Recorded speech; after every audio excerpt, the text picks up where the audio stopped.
Difficile de croire qu'au pied de ce joli village de Beaufort-sur-Gerdane, niché tout au sud du parc naturel du Vercors, se cache un haut lieu de recherche agroalimentaire, la chocolaterie La Frigoulette.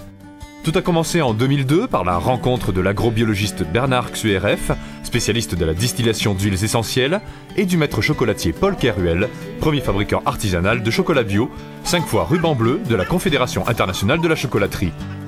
Militant tous les deux en faveur d'une alimentation responsable et pour le développement d'une filière bio-équitable, ils conjuguent leurs talents en créant des palets de chocolat aromatiques à base de chocolat de Sao Tomé, classé premier grand cru au niveau mondial.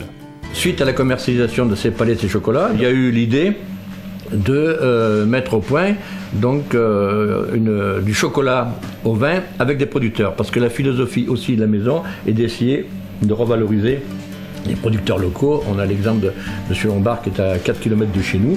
Il a été fabriqué 7 chocolats avec ces 7 vins, qui est producteur donc, de 7 cépages. Et à l'aveugle, il a reconnu chacun de ces carrés de chocolat. Donc là, j'ai dit, Paul, t'es un bon, hein, t'as réussi à mettre au point une formule, et comment allons-nous l'exploiter ? Car l'innovation est une première en France. Jusqu'alors, l'alcool ne pouvant être mélangé directement avec le chocolat, il était soit incorporé dans la ganache ou la crème, soit encapsulé dans du sucre au cœur du chocolat. Alors comme généralement dans nos métiers, on utilise des ingrédients qui facilitent ces choses-là, mais que nous nous sommes interdits, comme les matières grasses, autres que le beurre de cacao, on avait devant nous toutes les difficultés. Et on y est quand même arrivé parce que la ténacité d'un paysan drômois et d'un breton, j'aime mieux vous dire que ça abandonne pas les affaires comme ça. Hein. On estime aujourd'hui qu'on est arrivé au bout, je vais être prétentieux, mais d'une certaine perfection. Mais pourquoi vouloir à tout prix associer du vin et du chocolat ? En fait, on ne peut pas boire un vin, si bon soit-il, avec du chocolat. Pour moi, c'est antinomique, ça ne va pas dans la bouche. Bon, donc c'est à ce moment-là que je me suis dit, mais si on les mélangeait. Et en réalité, il y a une dizaine d'années, j'ai commencé avec la clairette. Et la clairette, c'est l'exemple typique d'un vin qu'il ne faut pas boire avec du chocolat, comme le champagne.